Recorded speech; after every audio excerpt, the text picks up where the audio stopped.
Good morning, everyone, or good afternoon, or good evening, depending where you are in the world.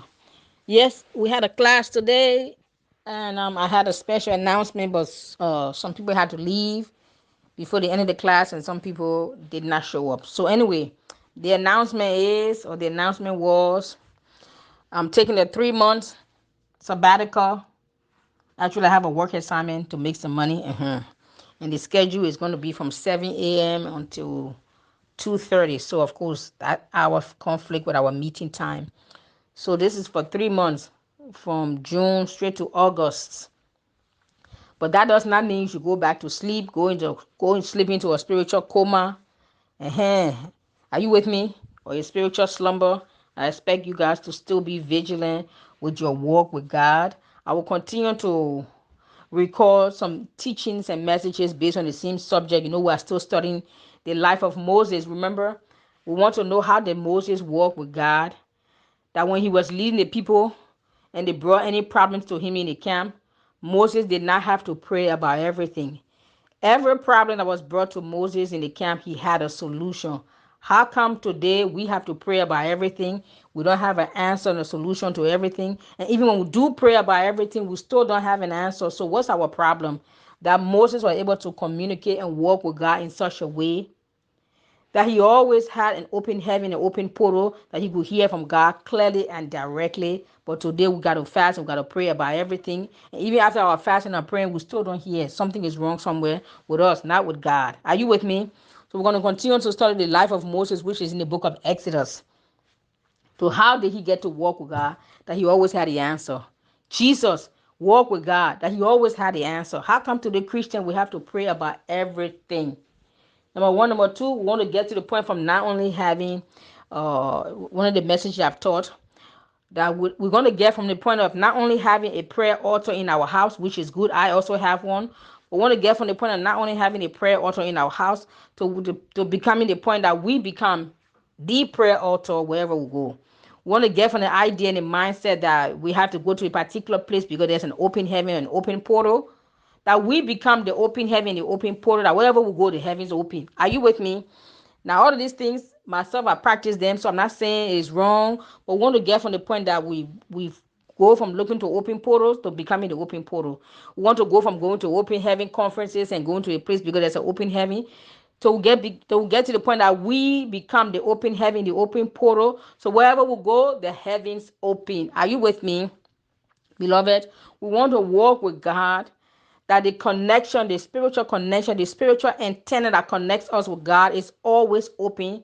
So we always know what's going on. Just like Jesus always knew. If you study the full gospel, it says Jesus always knew what they were thinking in their head, in their heart, what they were plotting. How come we don't know?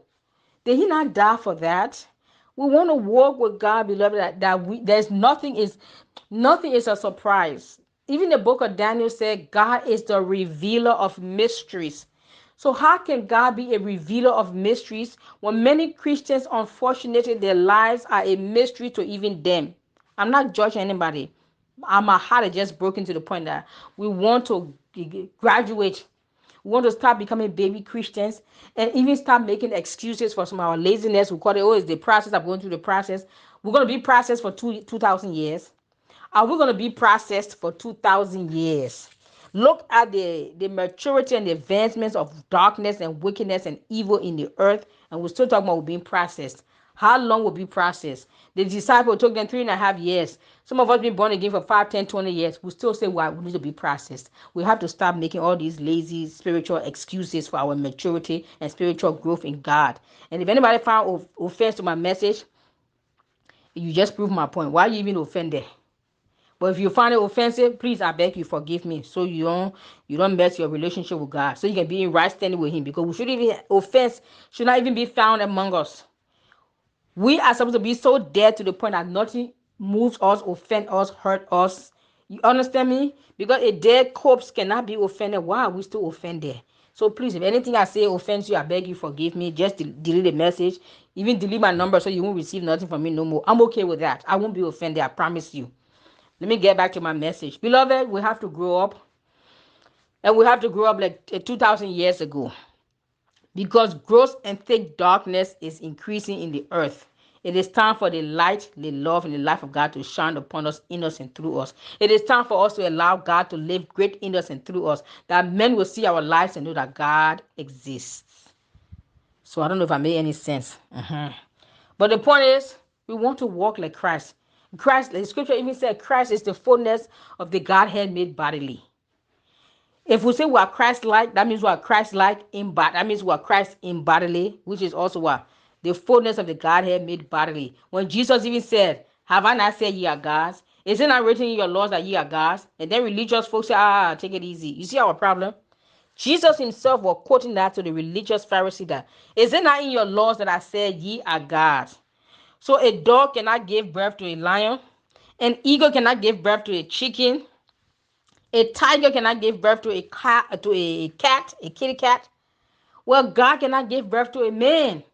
God must give birth to a God. We understand he is the only one and only he is the God. We are a. That's why he's even called the God amongst gods. We thought that God's small g means graven images. Yeah, that includes graven images, but it also includes us, the small God. Are you with me? Anyway, I love you. I appreciate you. But I'm taking a 3 month sabbatical / work schedule. But I will still be putting videos and message and teachings on my YouTube channel about 2 or 3 times a week as I'm receiving more messages on this message of love. God is love. God is life. God is light.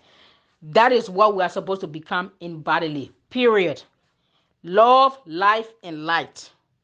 We cannot be full of anger, bitterness, strife, jealousy. Then that's not light. That is darkness. And what is darkness doing found in our soul? It shouldn't be.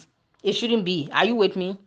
So I'll be putting up videos and teachings, and I'm trying to finish my book in the next maybe 2-3 weeks. It should be done. But the point is, I'll be putting out messages, maybe 10, 15, 20 minutes messages about the love, the life, and the light of God, and how we are to become that embodily. So check my YouTube channel, and I'll be posting that at least 2-3 times a week. And please continue on your journey with God. If you're going to become Christ-like, we have to do what Christ did. Jesus died for his enemies and his friends. Some Christians today that are praying for their enemies to die. I'm not sure where that mindset came from, but that prayer point to pray for your enemies to die, that prayer point was hatched in hell, birthed at the thrones of iniquity. You agree, you disagree is your problem, because Jesus already told you what to do with your enemies. He already told you what to do with your enemy. Then you decide. He said, this is what Isaiah said. Isaiah said, suffer not a wish to live. Isaiah also said, if you get married on your wedding night, you're not a virgin, they should stone you to death. So why are you not dead? Let's be honest now. See, we don't like honesty. We don't like sincerity. We want to take the scripture, cherry pick. The one that works for us, we run with it. The one that makes convict us, we want to throw it away and put it aside somewhere. No, let's talk about the whole Isaiah, or let's not talk about it at all. Are you with me? I'm a disciple of Christ, not Isaiah. It's Jesus who died for me, and he told me what to do with my enemies, and that's what I will do according to his word. Finish. Are you with me? I love you now. Don't get mad, but let's be honest. Now, God is love, God is life, God is light. Jesus knew from the beginning that some people were accepting and some people wouldn't. So he laid down his life for both his friends and his enemies. That those who accepted him are his friends. Those who refused to accept him till today, they're his enemies. But he died for them, knowing that they wouldn't accept him anyway, but he still died for them. What's our problem? Isn't it, beloved? What is our problem? God is love, God is life, God is light. We are to become those three things in bodily to the world. And in order for Jesus to be able to rule in the midst of his enemies, he had to die for them. Seriously.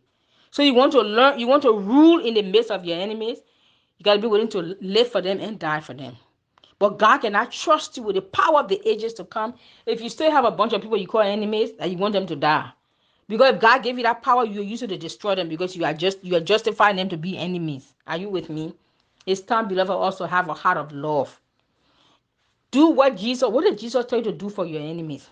The Bible even said, can a man roll a stone, it doesn't crush him? Can a man dig a pit and he doesn't fall into it? Can a man sow something that he will not reap? The Bible says a man will eat the fruits of his own lips. A man will reap what he sowed. Life and death is in the power of the tongue. So if you take those three scriptures and you combine them together, you never have to pray for your enemies to die, because the Bible said, can a man roll a stone, it doesn't crush him? Can a man dig a pit, he doesn't fall into it? A man will eat the fruits of his own lips. So they say that the witches are releasing curses and chanting and divination over you. Okay. The Bible says a man will eat the fruits of his own lips. You see, beloved, you see. So you don't even have to waste your time. Miriam was gossiping about Moses. Did Moses ever raise a prayer point to God to tell God what to do with Miriam? No. Moses was busy about his father's business, so his father was busy about his business. So when you're busy, focus on your father's business.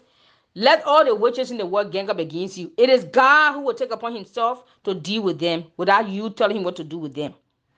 It was God who took upon himself to deal with Miriam without Moses raising a prayer point to deal with Miriam. Are you getting me? But if you still believe you should pray for your enemies to die, please pray your prayer. Me, I'm done with that. I also believe I have no enemies. Mm-mm. There are people out there who may call me their enemies. Good for them. But I don't consider nobody my enemies. And there's only one prayer that I pray for myself, for my friends, for my enemies. One prayer. It's the same prayer. I don't have three different prayers. I have one prayer for myself. I have one prayer for my enemies. I have one prayer for my friends. No, I pray the same prayer across the board. What is the prayer? God is love. God is life. God is life. Father, in the name of Jesus, may you today radically invade my life, the life of my friends, family members, and those who call me the enemies. May you radically invade and disrupt our lives with your love, your life, your light, your favor, your blessing, your mercy in Jesus' name. Now, as I release that prayer, because Jesus said, told me how to pray for my enemies. As I release that prayer, it is up to God now how to manifest that prayer in everybody's life as I have released it over them. Period. He said, "You shall speak, and He will. You shall decree and speak, and He will manifest it." So I will release those decrees and prayers daily over myself, my friends, my enemies. It is God's job how to establish and make those prayers manifested in their life. It's not my job to come and figure out why should I pray for God to bless them and they are wicked. He didn't ask you to figure it out. Not for you to tell him how to do it. He said, you speak, you decree, you release the prayers, and he will decide how to establish it, when to establish it. Let's stop doing God's job and let's continue to do our own and trust God that He's responsible enough and loving enough and just enough and kind enough to do His own. This is Dagner. I salute you. I appreciate you. I love you. I thank you. If you disagree with everything I said, God bless you. Just hit delete. If you agree with some of it, take the one that you agree with it and run with it. God bless you. Bye bye. I love you.